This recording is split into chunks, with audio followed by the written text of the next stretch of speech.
ఏం తీన్మార్మలనా నీకు పార్టీలా గమ్ము నుండి డబ్బులు సంపాదించుకోవడం తెలవట్లేదా?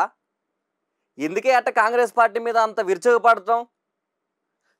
నీ తోటోలు ఎమ్మెల్యేలు ఎంపీలు మిగతా వాళ్ళందరూ ఉన్నారు కదా, వాళ్ళేం చేస్తున్నారే మల్లన్న? అది గమనించు ఫస్ట్. నీకు ఇంకా పనే చేత కావట్లేదు. గమ్ము నుండి పార్టీ గైడ్లైన్స్ ప్రకారం ఉండి వచ్చిన కాడికి దోచక తినాలి, కానీ నువ్వు అట్ట పార్టీ మీద ఇట్లా ఎగబడితే ఎట్లా మల్లన్న? సో తీన్మార్ మల్లన్నని పార్టీ నుంచి మార్చి 1న సస్పెండ్ చేసిన మాట మీ అందరికీ తెలుసు. తీన్మార్ మల్లన్నకి నిజాన్ని నిక్కచ్చిగా మాట్లాడే మనిషి అని అది అందరికీ తెలుసు. ఎవరికి కొమ్ముగాయడు అది కూడా తెలుసు. మరి తీన్మార్ మల్లన్న సస్పెండ్ వెనక ఉన్నది ఏందయ్యా అంటే, ఇలాంటి స్క్రీన్ ముందుకు వచ్చి కులగణన సర్వే పేపర్లు జింపిండంట. మరి తీన్మార్ మల్లన్న కులగణన సర్వే జింపినందుకే, ఎవరిని ఒక మాట అనకుండా కులగణన సర్వే దింపినందుకే ఇట్లా చేస్తే, పేర్లు పెట్టి ఇట్లా పేర్లు ఇగో పలాని రేవంత్ రెడ్డి ఇన్ని కోట్లు ఢిల్లీలో కొట్టి ఆ పదవి తెచ్చుకుండు అని సో అండ్ సో మంత్రులు కానీ ఇప్పుడున్న ఎమ్మెల్యేలు కానీ వీళ్ళందరూ ఏరే పార్టీలు ఉన్నప్పుడు మాట్లాడిన మాటలు మరి ఈ యొక్క ఏఐసిసికి కనపడట్లేదా? తీన్మార్ మల్లన్న వాస్తవానికి జర్నలిస్ట్గా ఆయన కెరీర్ స్టార్ట్ చేసి 2014 నుంచి ఆయన కెరియర్, జర్నలిస్ట్ కెరియర్కి కొంచెం బ్రేక్, అక్కడ ఏదైతే మెయిన్ మీడియా ఛానళ్ళల్లో చేసే అదంతా బ్రేక్ చెప్పి ఆ తర్వాత సొంతంగా ఆయన యొక్క మీడియాని ప్రజలకి ఆకాంక్షించుకుంటూ వచ్చి ఈరోజు ఎమ్మెల్సీ స్థానంలో ఉండి ఒక బీసీ బిడ్డ, ఇది నిజం. కానీ నిజంగా చెప్తున్నా, తీన్మార్ మల్లన్న తప్పు ఉంది ఇలా. మల్లన్న సరే నీకు తింటం చేతగాట్లే, అల్లా ఆ ప్రభుత్వంలో ఉండి నీకు తింటం చేతగాట్లే, నీకు ఏదన్నా అంటే సర్రన కోపం వస్తుంది. కోపం వచ్చినప్పటికీ కొద్దిగా అణిగిమణిగి ఉండాలి కదా రెడ్ల నాయకుల దగ్గర. మరి నువ్వు అట్టెట్లా గొడవలు పెట్టుకుంటావు వాళ్ళతో, అట్లెట్లు ఎదిరిపోతావు నువ్వు? ఇంతవరకు కాంగ్రెస్ చరిత్రలో అట్లుందా తెలంగాణలో? వాళ్ళకి ఎదురుపోయి ఆ పార్టీలో నిలకడగా నిలబడ్డ వాళ్ళు ఎవరన్నా? అవి గమనించుకోకుండా మల్లన్న పాపం నోటికొచ్చింది మాట్లాడిండు, ఈరోజు తప్పులు పడ్డాడు, సస్పెండ్ అయ్యిండు. సో ఇదంతా ఇట్లుంటే తీన్మార్ మల్లన్న ఆయన 2015లో కాంగ్రెస్ పార్టీ నుంచి హుజూర్నగర్ నుంచి పోటీ చేసిండు. పోటీ చేసినప్పటికీ 500-600 ఓట్లు వచ్చినాయి, అది అయిపోయింది. ఆ తర్వాత మల్లన్న కోదండరామ్ గారి పార్టీలో పోయిండు. కోదండరామ్ గారి పార్టీలో కొన్ని రోజులు అటు ఇటు మెసిలిండు, అది బాగానే ఉంది. దాని తర్వాత ఆయన సముచిత స్నానం కోసం ఇండిపెండెంట్గా క్యూన్యూస్ అనే ఛానల్ పెట్టుకొని ఈజో ప్రజల గొంతుగా, వాస్తవానికి కూడా ఏ పేదోన్ని కూడా ఇబ్బంది పెట్టలే తీన్మార్ మల్లన్న, ప్రజల గొంతుగా మాట్లాడుకుంటూ వచ్చిండు. మాట్లాడుకుంటూ వచ్చిన తర్వాత మల్లన్న ప్రజా కార్యక్రమాలలో బిజీ అయిపోయిన సందర్భంలో ఎవరికైనా పదవులు అనుభవించాలని ఉంటుంది, కానీ ప్రజల కోసం అనుభవించాలన్న దాంట్లో మల్లన్న ఒక్కడే ఉండు. కాబట్టి తీన్మార్ మల్లన్న అనేటోడు ఓకే ఫైన్, తీన్మార్ మల్లన్న పదవులు కావాలనుకుండు, ఎమ్మెల్సీగా నిలబడ్డాడు ఇండిపెండెంట్గా. తర్వాత ఇండిపెండెంట్గా ఎమ్మెల్సీ నిలబడి పల్లారాజేశ్వరరెడ్డి మీద కొద్ది మెజారిటీతో ఓడిపోయిండు. ఆ తర్వాత తీన్మార్ మల్లన్నకి కాంగ్రెస్ పార్టీ టికెట్ ఇచ్చింది, బీసీ అని చెప్పి ఎమ్మెల్సీ టికెట్ ఇచ్చింది. ఆల్రెడీ గ్రౌండ్ వర్క్ అంతా చేసుకొని పెట్టుకుండు అక్కడ నల్గొండ, ఖమ్మం, వరంగల్. ఇవన్నీ పెట్టుకున్నప్పటికీ కూడా మీరు ఇచ్చింది మంచి మాటే, కాంగ్రెస్ ప్రభుత్వం చేసింది మంచిదే.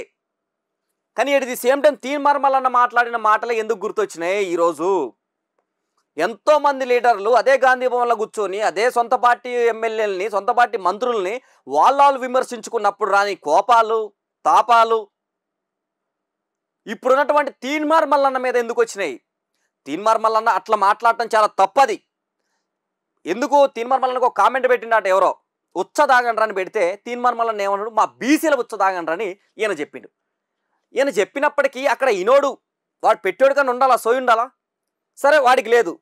మల్లన్న కూడా ఆయన భావోద్వేగానికి గురై కోపం వచ్చి మాట్లాడిండు. ఆ మాటల్ని పట్టుకొని ఈరోజు ఒక కులాన్ని టార్గెట్ చేస్తే పార్టీలోంచి తీయడం అనేది ఎంతవరకు టార్గెట్, ఎంతవరకు తప్పది, అది మీరు గమనించాలి ప్రజలు. నిజానికి కూడా ఇప్పుడు బీసీ సంఘాలు, ఒక్కొక్క బీసీ సంఘం మండిపడుతున్నాయి. ఇంక కొంతమంది తీన్మార్ మల్లన్న పచ్చి మోసగాడు, తీన్మార్ మల్లన్న అది, తీన్మార్ మల్లన్న నీదని 100 మంది చెప్తున్నారు 100 రకాలుగా.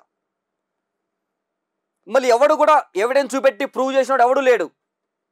అంటే పార్టీలు మారటంలో తప్పే ఉంది. ఇప్పుడు కోమటిరెడ్డి బ్రదర్స్ రాజగోపాల్ రెడ్డి గారు కాంగ్రెస్ నుంచి బీజేపీకి వెళ్ళి బీజేపీ నుంచి మళ్ళీ కాంగ్రెస్కి వచ్చిండు. దేంట్లో పార్టీలు మారటంలో తప్పే లేదు ప్రజా సంక్షేమం కోసం. అలాంటి సందర్భంలో ఈరోజు తీన్మార్ మల్లన్నను పట్టుకొని అట్లా ఇట్లా అట్లా ఇట్లా అని చెప్పి 100 రకాలుగా పుకార్లు సృష్టిస్తున్నారు. తీన్మార్ మల్లన్న అనేటోడు ఏ పేదోని డొక్క కొట్టలేదు, ప్రతి ఒక్కడికి అన్నం పెట్టిండు. అంతేగాని ఇప్పుడు రేవంత్ రెడ్డి గారికి ఒకటే చెప్తున్నాం, రేవంత్ రెడ్డి గారు మీరు ఇప్పుడు ఒక బీసీ సామాజిక వర్గానికి సంబంధించినటువంటి తీన్మార్ మల్లన్నని సస్పెండ్ చేయటం అనేది చాలా అంటే చాలా తప్పు. మీకు ఈ ఎఫెక్ట్ రానున్న ఎలక్షన్స్లో 100కి 150% పడే అవకాశం క్లియర్గా ఉంటుంది. ఎందుకంటే తీన్మార్ మల్లన్న అనేటోడు ఏం నాటే సామాన్యుడు కాదు ఆయన. మరి అలాంటి వ్యక్తిని ఈరోజు మీరు ఒక బీసీ వర్గానికి సంబంధించినటువంటి వ్యక్తిని మీ అగ్ర కులాల్లో ఉన్నటువంటి వాళ్ళు మాట్లాడినప్పటికీ కూడా కాంగ్రెస్ పార్టీ వెనకేసుకు వచ్చిందే. ఈరోజు ఈ బీసీ బిడ్డని కళ్ళ కనపడట్లేదా రేవంత్ రెడ్డి అని మేము అడుగుతున్నాం. ఎందుకు మీ యొక్క అత్యుత్సాహం ఏంది? ఎమ్మెల్సీ ఎలక్షన్స్ జరిగినప్పుడు సొంత పార్టీ మంత్రులే సహకరించలే, కానీ ఎట్లా తిరిగిండు? ఎమ్మెల్యే ఎలక్షన్స్లో ఎట్లా తిరిగిండు తీన్మార్ మల్లన్న? ప్రతి ఒక్క ఎమ్మెల్యే కాన్స్టిట్యున్సీకి వెళ్ళి ఈ బిడ్డకు గెలిపియండి, ఈ బిడ్డను గెలిపిస్తే ప్రజాపాలన వస్తుంది, ప్రజాప్రభుత్వం వస్తుందని చెప్పిన మాట్లాడినటువంటి వ్యక్తి తీన్మార్ మల్లన్న. అలాంటి మీద ఈరోజు ఆయనకి ప్రభుత్వంలో ఉండి ఫైర్ రిలీజ్ చేసుకొని కాంట్రాక్ట్లు అప్పచెప్పుకొని డబ్బులు తింటం రాక మరి తీసేసిర్రో, లేకపోతే గైడ్లైన్స్కి అణిగిమణిగి ఉండి వచ్చిన కాడికల్లా దోచుకొని జేబులు పెట్టుకొని వచ్చే ఎలక్షన్స్లో స్వార్థం కోసం సీట్లను కొనాలని ప్రయత్నించే వాళ్ళకంటే అలా చేయటం రాలేదో తీన్మార్ మల్లన్నకు. కానీ తీన్మార్ మల్లన్న అయితే సస్పెండ్ చేసిన విషయం అందరికీ తెలిసిందే. కీలక ప్రెస్ మీట్ రేపు పెట్టబోతున్నాడు. కీలక ప్రెస్ మీట్ మార్చి 4వ తారీఖున. ఈరోజు ఎమ్మెల్సీ 2 టీచర్ ఎమ్మెల్సీ, ఒక పట్టభద్రుల ఎమ్మెల్సీ ఎన్నిక రిజల్ట్ రాగానే ఆ బీసీలందరినీ కూడా ఏకం చేసుకొని ఆయన ప్రణాళిక ఏందనేది మొదలుపెట్టే ప్రయత్నం చేస్తున్నాడు తీన్మార్ మల్లన్న. దీనైతే తీవ్రంగా ఖండిస్తున్నాం. మరి తీన్మార్ మల్లన్న చేసిన తప్పేంది? మరి అక్కడ ఓసీ నాయకులు సొంత పార్టీలో చేయని తప్పులే చెయ్యని నిజాలేంది అంటే ఈయన ఒక్కని తప్పు కనపడదా మీకు?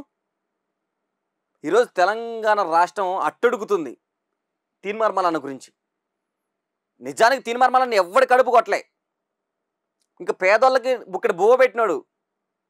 మరి అలాంటి పరిస్థితుల్లో ఇప్పుడు ఆయనకి ప్రజల సొమ్ము తింటం రాక, గవర్నమెంట్ సొమ్ము తింటం రాక, గవర్నమెంట్ నిధులు తింటం రాక ఈరోజు ఆయనకు తోచిన మాట మాట్లాడిన వల్ల ఈరోజు క్రమశిక్షణ చర్య అని చెప్పి సస్పెండ్ చేయటం ఎంతవరకు కరెక్ట్ అని రేవంత్ రెడ్డి గారిని అడుగుతున్నాం. రేవంత్ రెడ్డి గారు ఇలానే చేసుకుంటూ పోతే బీసీలు ఎస్సీలు ఎస్టీలు అందరూ ఏకమైతే మీరు ఇబ్బందులు పడే అవకాశం ఉంటుంది. నెక్స్ట్ 2029 ఎలక్షన్స్లో ఈ యొక్క ఎఫెక్ట్ మీకు క్లియర్గా కనపడే అవకాశం ఉంటుంది. మరి తీన్మార్ మల్లన్న రేపు ఎలాంటి ప్రణాళిక చేయబోతున్నా అనేది చూడాల్సి ఉంది. మనం చూస్తూనే ఉండండి జూబ్లీ టైమ్స్ టీవీ.